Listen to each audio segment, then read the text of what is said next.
All right, so Johnny is asking Joshua 14:12, who are the Anakim? Well, my friend Johnny, that is a fantastic question. And I actually really enjoyed finding the answer to this. So if you want to go with me, kind of go back in time as far as the context of kind of what's going on here. So actually, just to get some reference up for anybody who's wondering, it sounds like you're reading the book of, excuse me, Joshua. And so in order to understand Joshua, we kind of need to understand what was going on before Joshua took role as leader. So if you go back about 40 years, that's the context of what's happening. So actually, I'm just wondering, okay, let's first start with Joshua 14:12, just to get a little bit of context there. And then we'll go back a book and then we'll kind of get your answer there. So if you go to the book of Joshua, chapter 14, this is a really interesting story. So basically, um, Joshua and Caleb are talking here. And if you remember these two, they were two of the 12 spies from back when Israel was supposed to take Canaan. And so what happened was, they were supposed to go out and get, uh, the land of Canaan, but people were too scared. But Caleb and Joshua were brave and they were saying, let's go out and get this land. God will be with us. God has given it to us. Let's go. But because of Israel's faithlessness, the nation wandered for 40 years. However, after those 40 years, Joshua became the next leader after Moses, and Caleb was still around as well. And so what you see here in Joshua chapter 14, verse 12 is basically a conversation between Joshua and Caleb at this point. And so basically, when you look at the beginning of Joshua chapter 14, it's talking about, what's kind of going on, that, there was these tribes and how they were dividing the land, and how, every tribe of Israel or Judah, or excuse me, tribe of Israel was getting a portion of land. Well, Caleb asks for a specific inheritance. And so you see that in the verse up in Joshua 12, verse 13. It says, and Joshua blessed him. And so the context of Joshua 14:12 is that, he says, now therefore give me this mountain. So basically Caleb gives this speech about, I've been here since the beginning. Like in verse 10, he says, and now behold, the Lord has kept me alive, as he said, these 45 years, even since the Lord spake this word unto Moses, while the children of Israel wandered in the wilderness. And now I am this day 85 years old. He's 85 years old. And he says in verse 11, as yet I am as strong this day as I was the day that Moses sent me.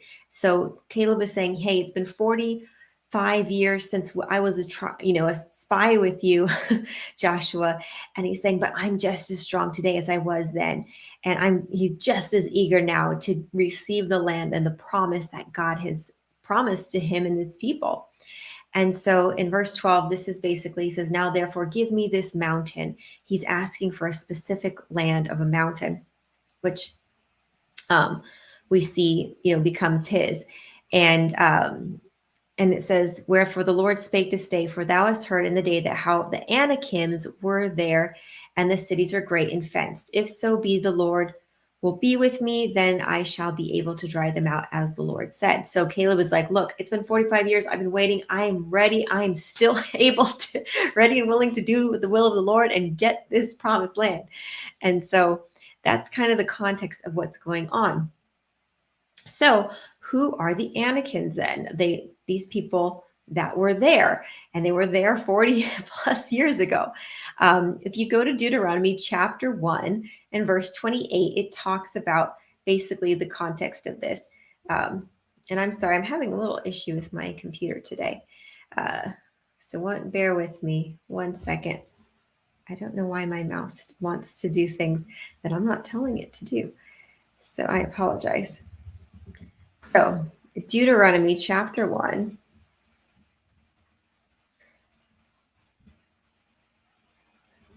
Deuteronomy.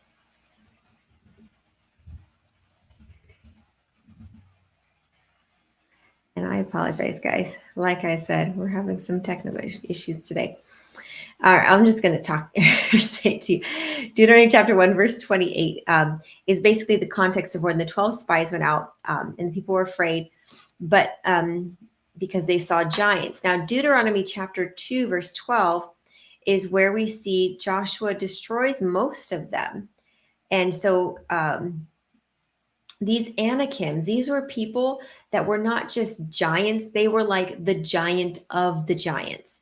So there's several places where the Bible talks about them and basically how they were a special breed of giant. Now, not only were they giants, they were not God-fearing people. They were, heathen. They were idol worshippers. Um, and so here we see God basically saying, yes, you're going to be able to drive them out because these are not holy people. They are doing wicked things. And so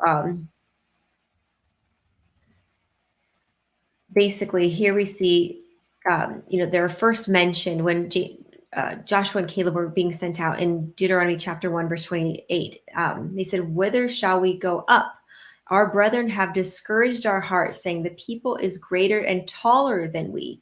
The cities are great and walled up to heaven. And moreover, we have seen the sons of the Anakims there. So basically, the Anakims were like the super giants of back then. Like we talk about the Philistines and Goliath being a giant. And I think these Anakims would have basically been even taller than the giant Goliath. So these were like the super giants of these days. And again, if you look in the next chapter, Deuteronomy chapter 2, verse 11, it gives you a little bit more clarity as far as these people, where he says, which also were accounted giants as the Anakim. So basically, he's talking about other people, like other tribes and other people that were tall. Like in verse 10 of Deuteronomy 2, it says, the Emims dwelt there in times past, a people great and many and tall as the Anakims. So as a standard of like being a super giant, the Anakim tribe was just up there. It was just like the top of these tall giant people. And yet God was saying, go and say, kick them out because I am giving this land to you, even though it's scary, even though it seems like you're no match for these giants. God is saying, I'm with you. So we see, though, in the book of Joshua, the chapter prior to this, in Joshua chapter 11, verses 21 and 22, that Joshua basically had destroyed most of this tribe when Israel finally got into the promised land. And when, those doubtful people had finally passed away, Caleb and Joshua and all these people that were ready to receive the land did so. And they were able to wipe out most of this tribe, like we just mentioned in Joshua 11, 21 and 22.